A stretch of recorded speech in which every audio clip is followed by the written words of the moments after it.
my son is Alexei.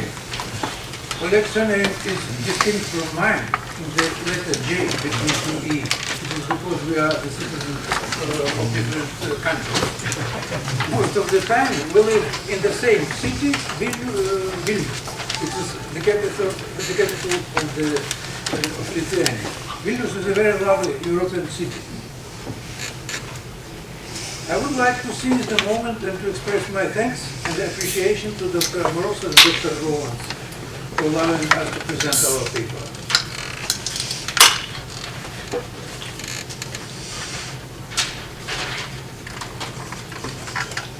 So all of us live on the planet Earth and solar system. Many a man dream to visit other planets and to come back. But nobody of sane people dreams to fly to another stars and galaxies. The same people understand that it is impossible due to the existing barrier made by the nature itself. I mean the boundedness of the velocities of material bodies. In and after talking about the velocities, I will keep in mind the magnitudes of the velocity. So the velocity of material bodies cannot exceed the constancy c, which equals the speed of light. The same people understand that due to the colossal distances between stars and galaxies and due to the relative low velocity of movement, it will be never possible to travel the universe to the galaxies and to come back to the relatives and friends. It is thousands pity, but this picture is a fantasy, and the episode like this one will never be a reality.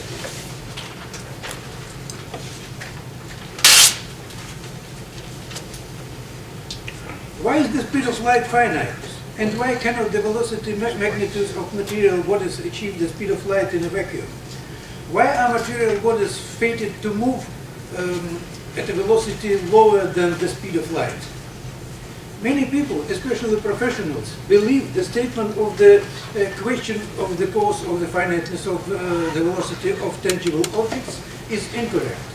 In the opinion of the proponents of this point of view, the fact of the finiteness of velocity should be taken as a certain, given without the question why. Yet in our paper, we still presume to identify the cause of the finiteness of the speed of light and the cause of the boundedness of the velocities of material bodies. In the paper, there are no complicated mathematical calculations. Perhaps this is one of the simplest articles that you have read or listened to. However, this simple work provides answers to the complicated why questions, which according to the popular opinion do not make sense and therefore do not have any answer.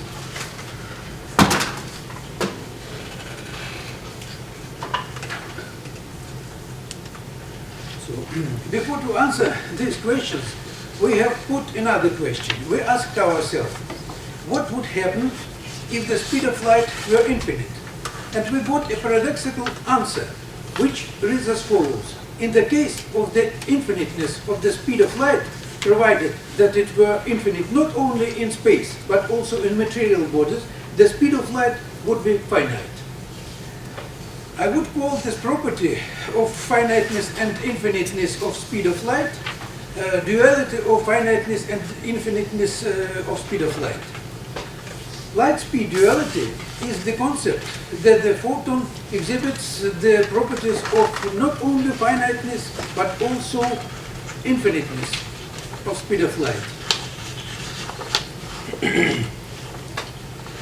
So, having realized that the fact of finiteness of speed of light does not contradict the assumption of the infinity of the infinity, we revealed a cause of the finiteness of the speed of light and of the boundedness of the velocities of material bodies by the speed of light.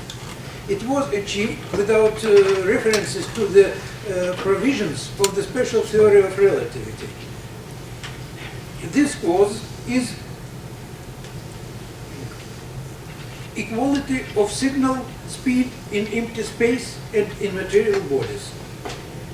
If the speed V large of massless signals and in space and inside the bodies is equal, than the speed of massless signals, in each case is finite. It is finite even if we assume that it is infinite.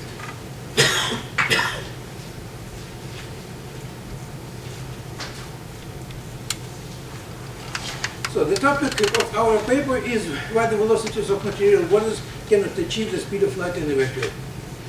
So the velocities of material bodies cannot exceed the speed of light in a vacuum, and this is assuming that the speed of light itself is not so great.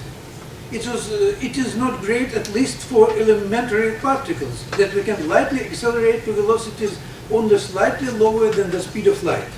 For example, we can lightly accelerate an electron to the speed, to the velocity of 0.99 c, speed of light. But we cannot receive the speed of 1.1 c even if we will accelerate the electron in an electric field all our life. So, what is the reason that a material body, no matter how and how long it is being accelerated, never achieves the speed of light in a vacuum? The inability of tangible objects to achieve the speed of light doesn't fall within the framework of everyday common sense, and is generally explained by the prohibitions against this movement that are contained in the special theory of relativity. However, such explanation only make it possible to state the fact of the finiteness of the velocity of tangible objects, and do little toward making it underlying causes comprehensible.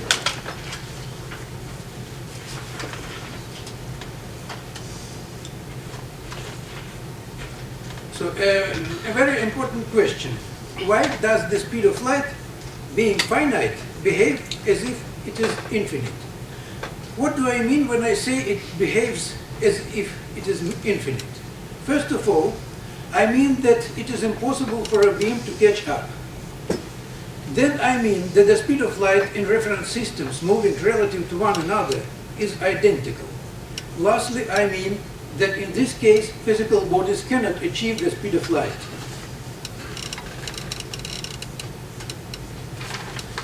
What would be if the speed of light c were infinite? None of previously mentioned questions would exist if the speed of light were infinite. It would be impossible for a beam to catch up due to the infinity of speed of light. The speed of light in reference system moving relative to one another would be identical due to the infinity of speed of light. Physical bodies couldn't achieve the speed of light precisely because it's infinity. But alas, the speed of light is finite, and this is an undisputable experimental fact.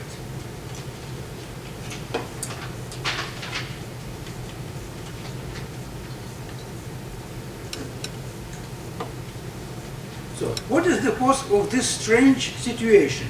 In our paper, we postulated a condition during the satisfaction of which the fact of the finiteness of velocity becomes obvious and even stops contradicting everyday common sense. This condition is as follows. Interaction signals and carrier particles that have no mass are always present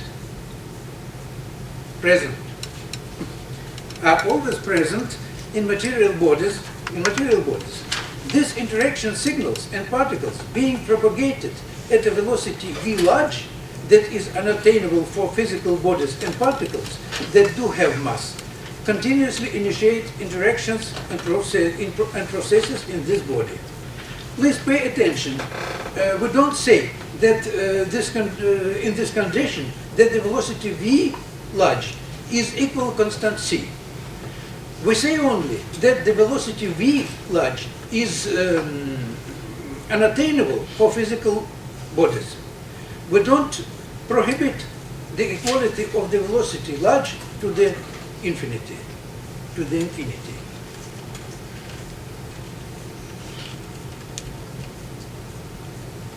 In other words, the condition consists of the presence of massless interaction signals and carrier particles in material bodies that are propagated at a velocity v large greater than any arbitrarily prescribed velocity v small of the material bodies or particles that do have mass.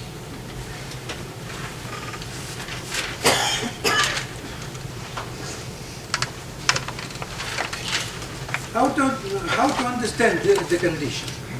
Let us, temporarily skirting the prohibitions of the special theory of relativity, assume that the velocity of physical bodies and particles can be equal any arbitrarily prescribed values.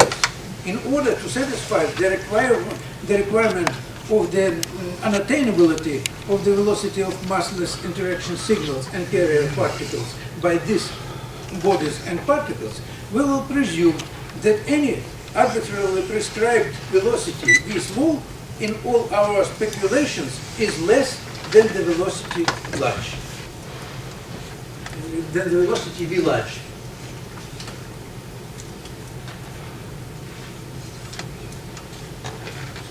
I want to say, we mean that we say about the velocity that is,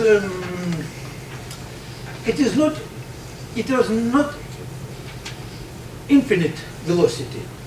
If we have two events in point A and point B, and the event in point A causes the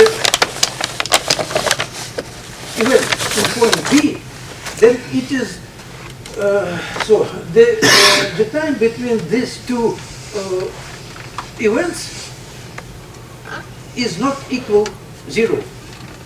It can be very little, tiny, but not 0. You understand, yes?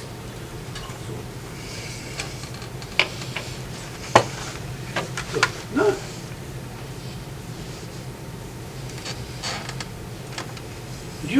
During this assumptions, we are committing the transgression of the fact of the limitation of the velocity with the constant of c.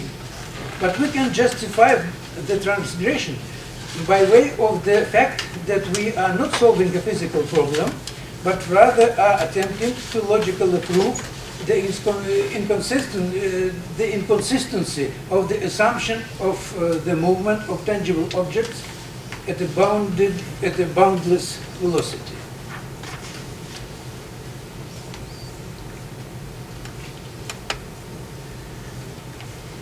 So now the question: can we, by satisfying the conditions mentioned above, conceptually dispatch a free moving signal or solid body to point A, located a distance of L from a certain material body at rest, at a predetermined velocity, and bring it back in such a way that they almost instantaneously fly to and fro, traversing a distance of 2L in this instance.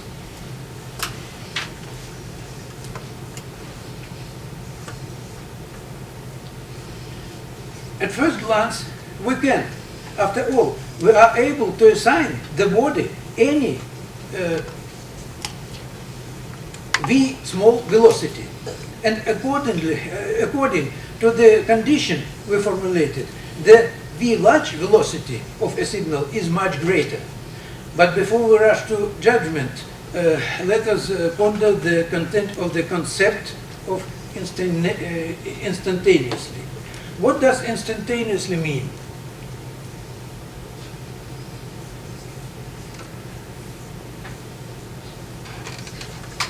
In the meteorological sense, instantaneously means a zero variations in the readings of an arbitrarily precisely running clock between the times when a body or signal is dispatched and it returns. In the physical sense, instantaneously means that no processes and variations occur between these times, even at the micro level.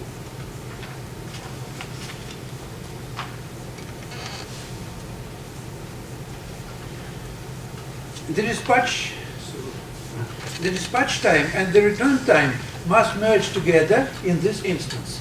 After all, if any processes and variations occurred in a body between these times, then by occurring in time, the processes and variations required a specific amount of time. This means that the times of dispatch and return are separated by a time interval to which the arbitrarily precisely running clock must react by a change in its readings.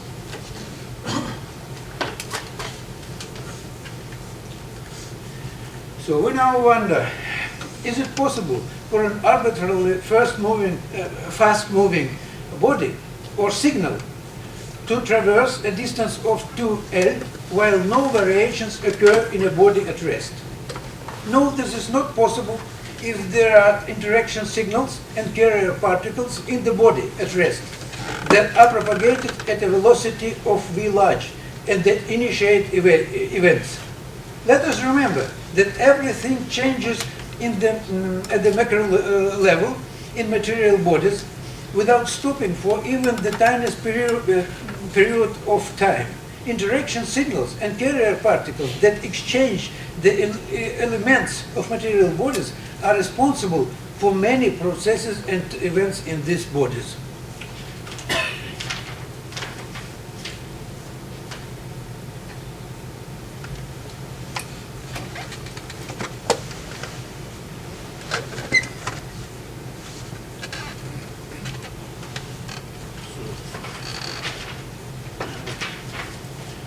Being found in material bodies in a state of motion at a velocity of v large, according to the condition we formulated, interaction signals and carrier particles initiate the accomplishment of events.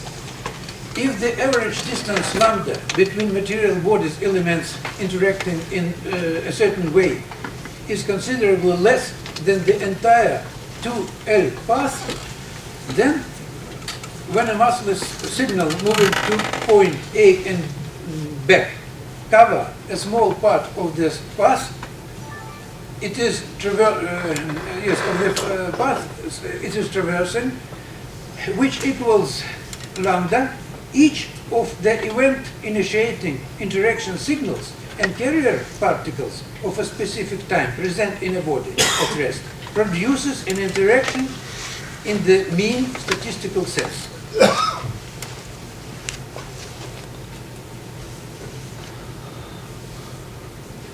However, during the time of travel of a signal to point A and back, and its traversal of a distance of 2L, 2L over lambda times more events of a given times are accomplished in a body at rest than when traversing a short distance equaling lambda. But if there are interactions in a body, the body then changes in time, and arbitrarily precisely running clocks must react to these changes by way of variations in readings. So let us imagine that in this table, the interaction massless signal are propagated between some elements of the table. We don't know what is it.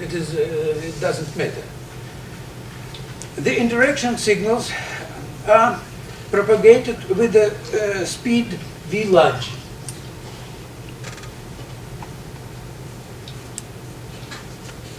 So the speed v large is arbitrarily great. No, infinite. We can say infinite. Colliding with the elements,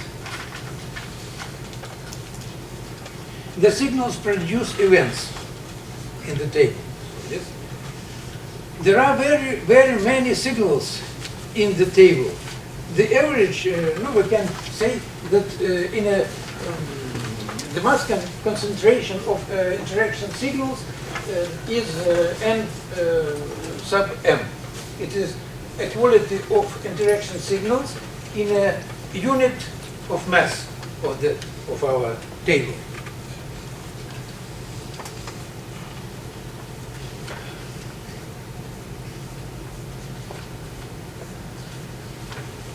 So the average free path of the signal equal. Okay. So now let us dispatch as a free moving massless signal in the space from our table to the mirror placed on the moon or on the Mars or on the Jupiter, doesn't matter. After the signal reflected from the mirror, let us bring it back to our table. Can the free signal instantaneously fly to and fro, traversing the double distance 2L between our table and the mirror? In other words, can the signal fly to the mirror and back while no variations, no events occur in the table? No. The mean free path of the signals inside the table equals lambda. If the free signal in the space traverses a little, only a little distance equal lambda,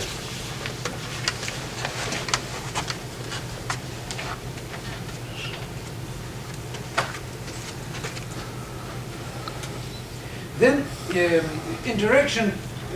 then each interaction signal in the table produces an event in the table. You understand, yes? If this free signal goes only lambda, then in the table each of the signals produce an event. So if the mass concentration of the interaction signals in the table equals Nm, so here, then Nm events accomplish in a unit of the mass of the table. It is if the free signal traverses a distance lambda.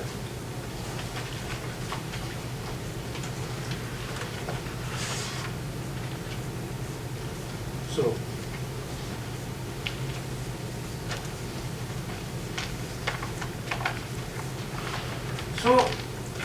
N sub m events occur in an unit of the mass of the table if the free signal in the space traverses a distance equal lambda. But our signal in the space traverses the distance 2a.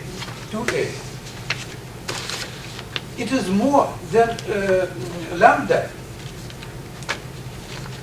in so times.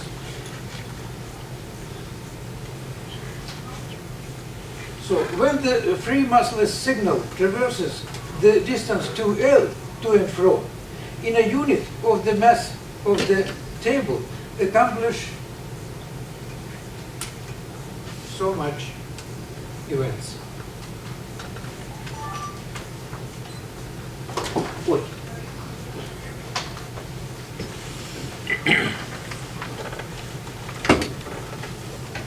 So now, it was the condition, because it was a condition that I read, yes? The condition consists of the presence of massless interaction signals and carrier particles in material bodies that are propagated at a velocity v greater than any prescribed velocity v of the material bodies of or particles that do have mass.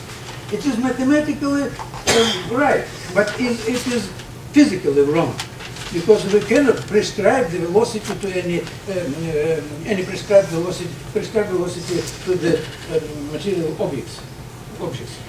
But we can change this condition and write so as it's written down.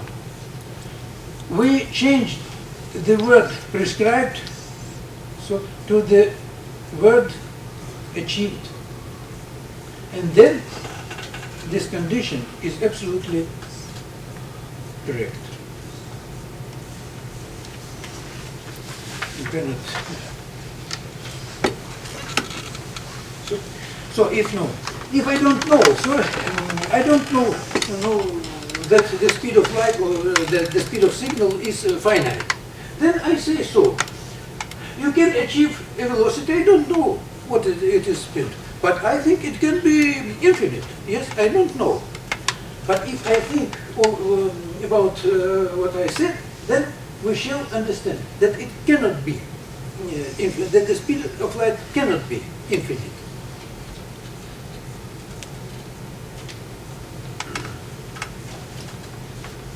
I think that if you will read our article, our paper, you will understand it is better written than I said. It is translated with good translators.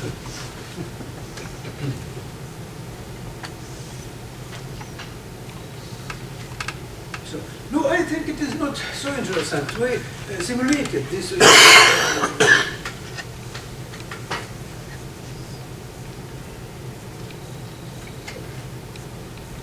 I think I shall say conclusion. The speculations presented in these articles can be tied to any inertial reference system by virtue of the formal equality of these systems. We initially examined the conditions under which the velocity of material bodies has a limited nature based on the example of the model. The model is the simulation of the special theory of relativity. We later departed from this model and made the transition to the examination of the question independent of it.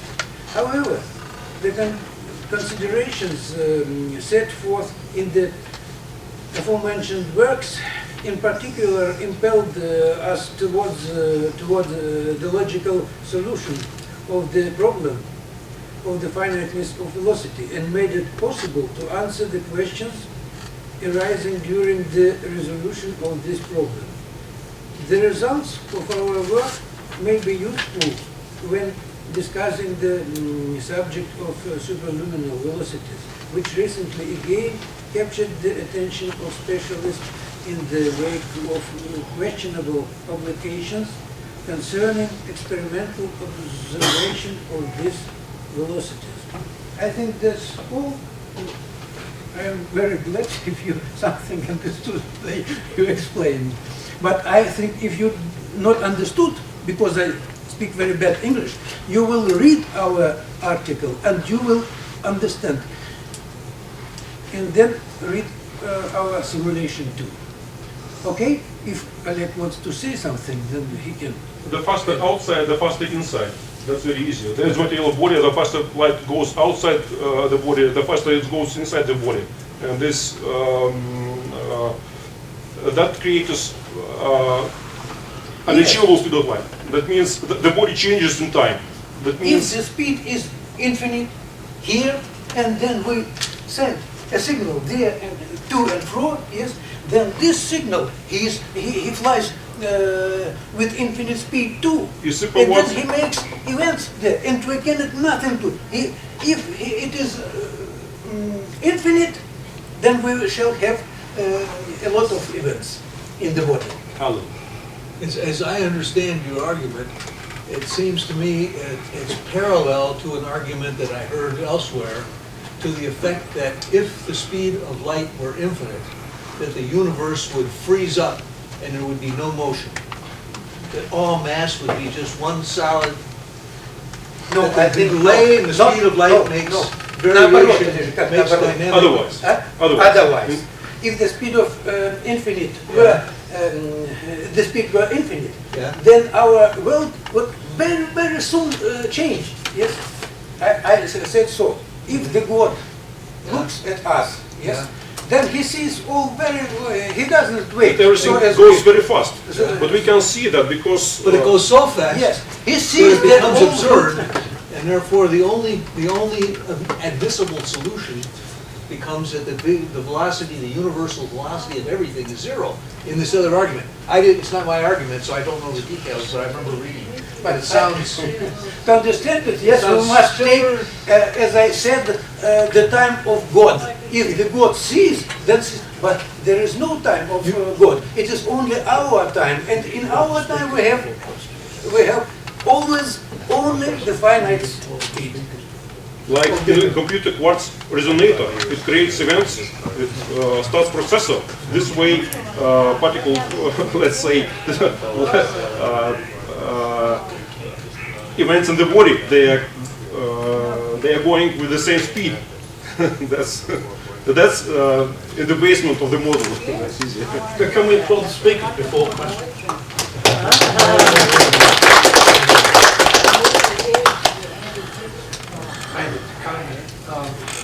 In electrodynamics, there are two types of electric waves or transmissions. There's transverse and there's longitudinal.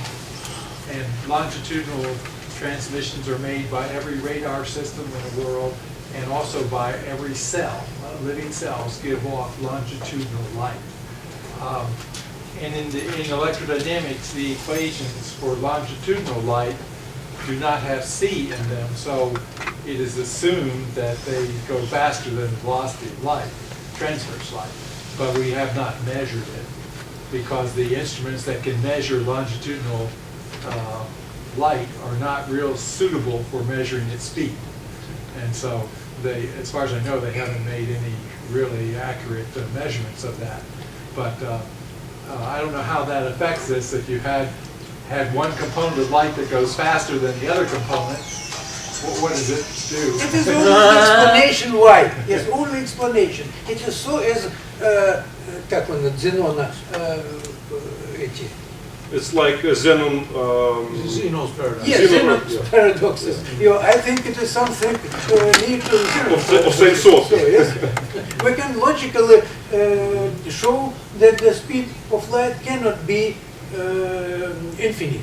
Even if we think that it is infinite, that's all. Look at it from the point of view of coupled equations. Classically, they're coupled together with an infinite speed. Yes. And two equations. And in relativity, however, they're coupled with delay. And I think if you had an infinite number coupled, it sounds to me more like you'd have a frozen universe than not. That the only solution, the only particular solution of the system would wind up being one in which nobody does anything. Yes, I thought about it. I cannot explain it in English. Yes. So it does it need that something flies between this? It can be virtual infinity. Yeah. Virtual infinity. Virtuальное, правильно? So. Comment. Oh, sorry. Go ahead, pal. I mean, is this just an imaginary thought experiment, or is there some real place where you can think of infinite speed, infinite mass, or infinite anything?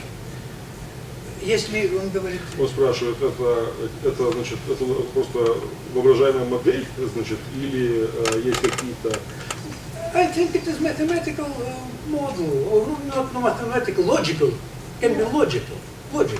Yeah, but mathematics is a language. I think if they are mathematical, then they shall do it better than I. Yes, I think it is not so good in mathematical sense. So. See, I think you can lie in any language. Mathematics is a language. And, it makes no difference. Is that Gödel's theorem? Gödel's theorem, yeah. Whatever. Every language is necessarily incomplete. Yeah, This is every algebra is incomplete. Why should one language have a monopoly over always telling the truth or always telling lie? They both are equally capable of expressing. Mathematical language, not also, yes? Also Yeah. no. Yes. Because I know a lot of mathematics which Yes, I agree. explains reality I also. agree. But you can lie also, But just as nature eventually, in physics, nature eventually decides through experiment and verification of the mathematics. Well, I mean, Mathematics is invented here. It's a It's an useful observation, tool. it's an But idealization. It's not a question Nature of lying decides. or using a concept that couldn't be physical. No, It's lying is a possible, strong word. it's possible No, it's a good one. that a signal, an event happening here, something happening here is known immediately over here. It's possible, Yeah, right? of course, So, but not, so if you not go through through the this logic and analysis. show that it can't be done in a certain circumstance, you've achieved something, right? Yes, but I mean, you really have to get in a ballpark which is different than what we have been discussing. We're not in the right domain when we talk to these thought experiments without getting in the ballpark correctly. I'm I mean, not we're sure not what in the, your- we're I out don't on the understand left what your field in thought objection is. experiments and just trying to amuse ourselves. And that's why I bring up the point. Well, but consider, for example, the entanglement situation. Of course, where, I believe where, you. where I know that if I find out a certain Yeah. piece of information here, that information is in fact Right, available over but here. nothing like then, travel. But then we can ask, did a signal get sent, right? So No, that's so right. their argument shows, for example, that a signal did not get sent. Signal, but the information is there. Well, maybe it was just Information put there is one earlier. thing, sending a It signal was is just put another. there. The question is whether But there was a how common can it be cause. put earlier There's unless a you have common a cause, and mechanism entanglement for is a doing common it? cause. Their claim, the standard story is there's no common cause, that the information is transferred. But if there's a common cause, then there's nothing mysterious about correlation. What do you mean by common cause? Two things once upon a time were together, and at that time they interacted, and then they spread apart. Yeah, but Like you and your sister At have the the same maybe eye color or something. Well, Einstein did the experiment. And Didn't he do had any to have- experiment. Yeah, at Los Alamos, and they had tachyons were invented to explain how information was transmitted faster than the speed of light. Yeah, but they didn't do it. Well, the experiment is that's done. They may have talked about it. No, They the didn't see, experiment's nobody done. has seen anything going faster than the speed of light. They didn't see anything No, of going, course, they that's just a comment. reasoned it had to be. Yeah, right. Right. If you make a mistake in your reasoning, you can Right, get Bell's there. Bell's inequality and the test, all the tests of Bell's theorem up to kilometers.